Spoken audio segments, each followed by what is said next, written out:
Mana lagi baik? Kerja kat Singapura, dapat currency 1 sen RM3.30, ataupun duduk rumah, tak payah bangun pagi, dapat currency dalam dolar RM4.42. Kalau anda orang yang sanggup bangun pagi, 3 pagi, 4 pagi, hari-hari sebagai pejuang sing dolar, silakan teruskan. Tapi saya nak share pada anda satu peluang yang lebih baik. Kita boleh buat secara part time, tak payah nak bangun pagi, tak payah nak balik pergi tak nampak matahari, balik pun tak nampak matahari. Duduk dekat rumah, konsisten, fokus, bangunkan bisnes anda sampailah berjaya dapat USD. Tak payah ambil masa yang lama, 1 bulan hingga 6 bulan anda dah berjaya hasilkan $1,000 hingga $2,000 duduk Malaysia saja. Berbanding yang ni, anda kena korbankan waktu anda, anda punya tenaga, anda punya emosi. Kita sangat-sangat penat. Jadi kenapa kita nak kerja dekat Singapura sedangkan kita ada pilihan yang lebih baik? Apa exit plan anda? Saya percaya anda takkan nak kerja ke Singapura kecuali sebab terpaksa kat sana bagi income yang lebih tinggi. Jadi jom saya nak ajak anda masuk ke platform eBay untuk kita dapatkan currency dalam dolar, dapatkan keuntungan yang berkali ganda hanya daripada rumah je. Kenapa masuk eBay? Simple. Sebab kita tak belajar menjual, kita just belajar pilih produk. Dalam kelas training 2 hari ni, saya akan ajar pada anda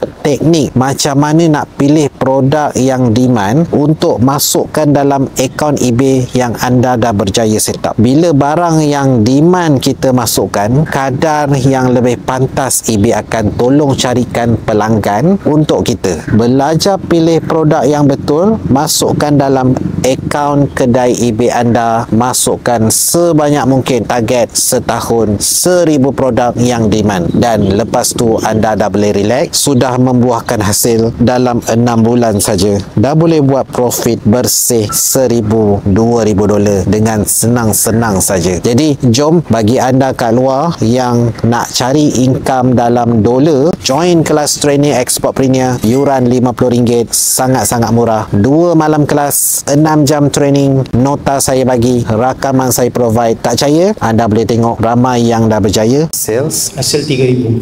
$3,000. Oh, banyak. 504.95 USD macam tu. Total item 9. $1,569. Saya sendiri, Dr. Zul Arifin daripada UTSHM yang akan provide sendiri training. Daftar sekarang, duduk Malaysia tak apa, janji gaji USD.